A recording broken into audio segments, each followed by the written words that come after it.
गंगा में प्रवाहित की गई राजस्थान से लाई गई लावारिस व कोरोना मृतकों की अस्थियां। नमस्कार, आप देख रहे हैं R public 24 India news. Shrinath Gaushala charitable trust के संयोजन में राजस्थान के जयपुर लाई गई लावारिस व्यक्तियों की अस्थियां पूर्ण विधि विधान के हर की पैड़ी पर गंगा में विसर्जित की गई। बता दें कि शमशान घाट से एकत्र कर लाई गई 975 लावारिस लोगों की अस्थियों में 50 कोरोना मृतकों की अस्थियां भी शामिल है। आइए देखते हैं क्या है पूरी खबर। हमारे सहयोगी दिलदार अब्बासी की रिपोर्ट। आज मैंने 50 लोगों की जो कोरोना से मृत व्यक्तियों की अस्थियां थी उनकी अस्थियां लेकर के आई हूँ। 25 में जैन धर्म के लोगों की अस्थियां लेकर के आई हूँ और 900 लोगों की जिनमें अज्ञात और लावारिस लोग हैं 975 टोटल अस्थियां लेकर के मैं हरिद्वार आई हूँ। ये कार्य मैं सन 2007 से कर रही हूँ। अब तक मैंने टोटल 7,500-8 हज़ार लोगों की अंत्येष्टि करा दी है और 7,500-8 हज़ार लोगों की ही मैंने अस्थियां विसर्जन की है। इसके पीछे मेरा यही उद्देश्य है कि हमारे हिंदू धर्म के अंदर गंगा को एक पतित पावनी गंगा कहा गया है और इसकी सबसे ज़्यादा महानता और महत्ता इसलिए है क्योंकि श्री हरि के चरणों से तो ये निकली है और भगवान शिव की जटा के द्वारा ये पृथ्वी पे धरती पे अवतरित हुई है।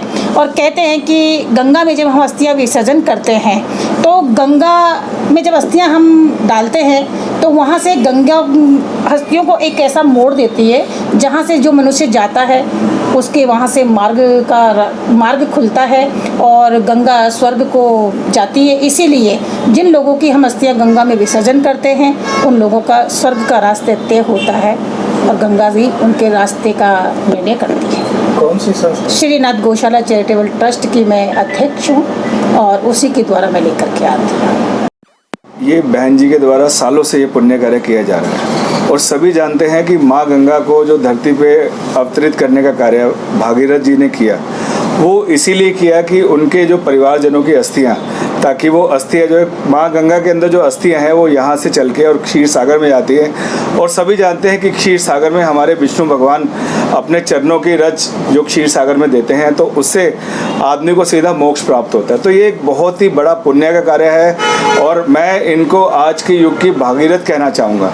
देखिए, इतने सालों से पुण्य कार्य कर रही है जो लावारिस हस्तियाँ हैं जिनका कोई देख रेख करने वाला नहीं है। कोरोना काल में जो लोग चले गए हैं उन लोगों की अस्थियों को उनकी इन्होंने अंत्येष्टि कराई, सालों से लगातार करा रही हैं। कल पितृ अमावस्या पे उनका इन्होंने यहाँ पे पूरा क्रियाक्रम कराया, तो बहुत बड़ी बात है। और जो हमारी बहन जी हैं संतोष जी जयपुर से, ये आज की यहाँ की भागीरथ हैं। ये लगातार जो पुण्य का कार्य कर रही हैं, माँ गंगा के अंदर जो लोगों की लावारिस लोगों की अस्थियां विसर्जित कर रही हैं, इनको माँ गंगा लगातार शक्ति दे, ये ऐसा पुण्य कार्य आगे तक करते रहें।